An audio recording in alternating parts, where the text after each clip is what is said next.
Hey, what's up guys? So in this video, we will see how to answer calls with voice command on any Samsung phone.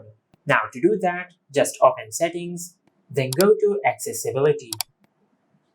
Now just select interaction and dexterity and tap on voice access. From here, just enable voice access. Now just tap on allow and select agree. Now just give this app these permissions. Now just scroll down and select listen for commands whenever my screen is on. Then tap on continue. Now just give this app these permissions.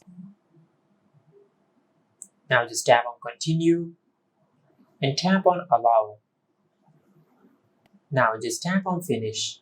Now if you open your control center, you'll find the voice access notification in your control center. Just tap on it. Now once you do that, now if you receive a phone call on your smartphone, you can answer this phone call using your voice. Just say answer.